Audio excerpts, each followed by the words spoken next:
Good morning and welcome back to Morning Express. We're glad you're watching. It is about 7:30. This is Morning Express. It is time for the way it is. I want to introduce my guest to you this morning. Joining us on my immediate left, two advocates, Bruce Weda, Edwin Sifuna, Karibuni Sana. We also have the Secretary General, the National Alliance, Onyango Law. Hassan Omar, who's Mombasa Senator, is also joining us. Gentlemen, let's begin with that terror scare yesterday at the University of Nairobi, the Q campus. And one of the things that we heard from Code Leader Raila Odinga is that this tragedy indicates the magnitude of the problem we are facing as a nation. He went ahead to say a climate of fear and uncertainty is gripping our country. But I want to steer your attention to also what the Deputy President said over the weekend. He said that just as 9/11 changed the US and a lot of its structures and laws, that this Garisa attack will make sure that Kenya never remains the same. I'll start with you, Hassan Omar. Are you confident that after the killing of 148 innocent Kenyans, Kenya will not be the same in as far as ensuring her people are safer? I think they didn't have to wait for the killing of 148 to tell us that Kenya was going to fundamentally be the same. We've always known that we have a potent threat on the issues of insecurity, and therefore it was inherent in us to have started the process within the legal and constitutional framework, and within the resources available to us, within the modus operandi of government, to start putting in those structures and systems that we will have secured Kenya. In fact, for me, Westgate should have been the turning point. Westgate should have been that point where the president should have established that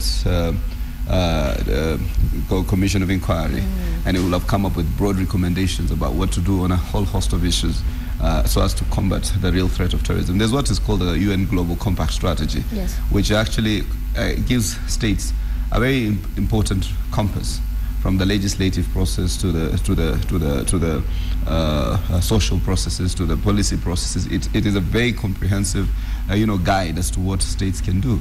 So I don't think they need to start sharing rhetoric once we have lost 148. In fact, I think Kenyans themselves know that Kenya will not be the same.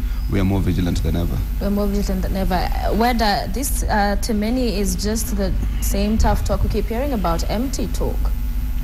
No, the loss of 147 lives was very unfortunate, very sad, and it again calls for a tougher way of looking at things. But I wish to add that what the terrorists aim to do is to cause fear. And if we allow ourselves to live and act in fear, then we'll be right where they want us to be.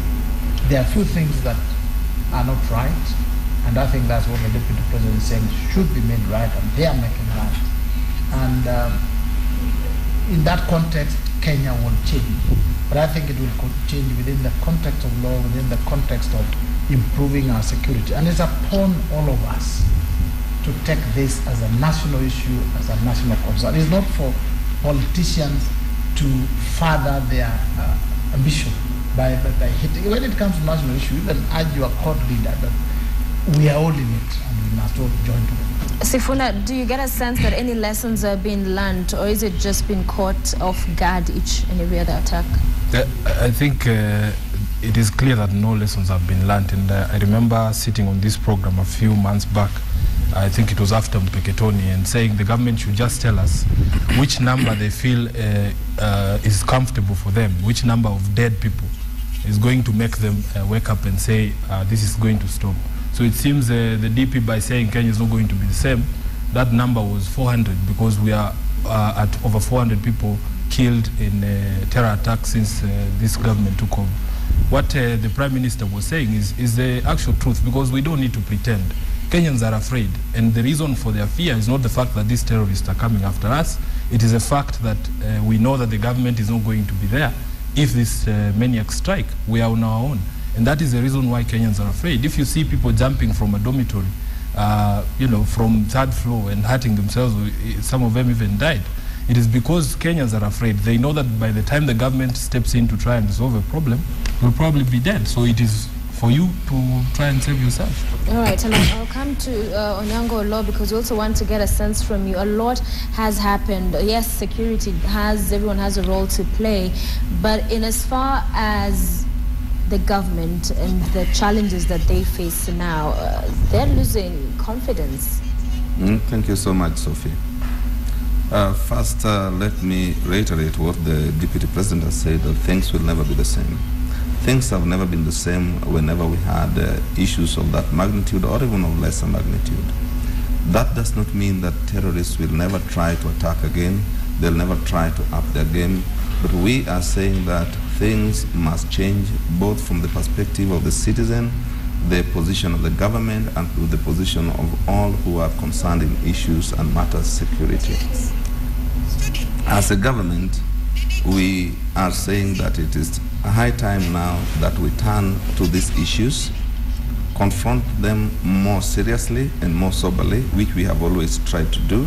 But remember, the terrorists will never tell you what time, where, and which place is going to strike you. It's up to us now to take this to the next level.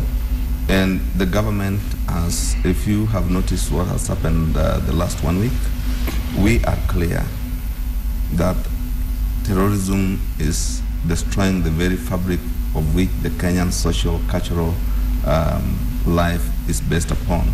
And this is what probably is causing fear. And that is natural to human beings. It is not only in Kenya that we have had terror attacks. Okay. We have had them in France, we have had them in America, we have had them elsewhere.